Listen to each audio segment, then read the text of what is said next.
Alors Angélique, bonsoir et félicitations pour le prix. Qu'est-ce que cela représente pour vous et pour votre carrière d'une manière générale? Je ne sais pas, moi je sais pas quoi dire. C'est toujours une responsabilité de recevoir un prix et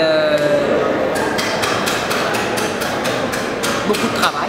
Comme on doit continuer à travailler. Moi je ne me repose jamais sur mes lauriers, je suis infatigable pour la cause des femmes, des jeunes filles, des femmes d'Afrique, de tous les Africains en fait, les garçons comme les filles.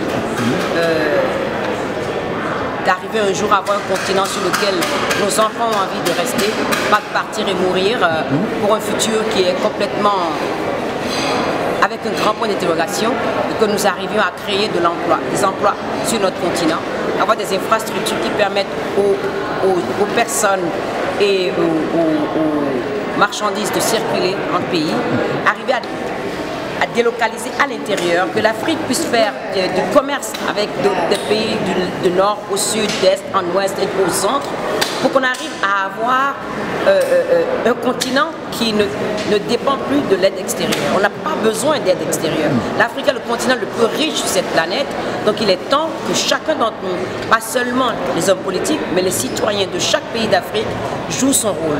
Personne ne peut avancer si on ne travaille pas. Les autres sont arrivés au point où ils en sont parce qu'ils travaillent. Nous aussi, nous pouvons travailler et faire de telle sorte que notre continent aille mieux. Donc, aucun prix pour moi ne remplacera cet engagement que nous devons prendre les uns les autres pour que notre continent avance. Peut-être un petit mot sur l'un des principaux ordres du jour de la 71e session ordinaire de l'Assemblée générale des Nations Unies. Il a été question de la crise migratoire. Avez-vous un message particulier?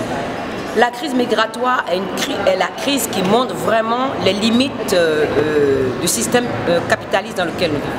Parce que les gens vont aller à l'extérieur pour aller chercher du travail, parce que quelque part, leurs richesses, leurs pays ont été déstabilisés pour que les pays riches puissent être là où ils sont aujourd'hui. Et je pense qu'il est important que les leaders du monde commencent à penser à un mode plus global et à aider chaque pays à être autonome et suffisant pour éviter les crises migratoires qui existent aujourd'hui. Je crois que si on parle et qu'on veut parler seulement, ça ne sert à rien. Il faut que les paroles d'aujourd'hui soient suivies d'action. Et qu'est-ce que les pays peuvent faire pour leurs réfugiés quand ils reviendront chez eux? Et comment faire pour que les réfugiés puissent revenir en sécurité chez eux? Et que chaque pays prenne ses responsabilités dans cette crise migratoire. C'est très important. Ce n'est pas seulement les pays d'où les gens partent qui sont responsables de la crise migratoire, c'est un tout. Sur ce, je vous remercie. Merci.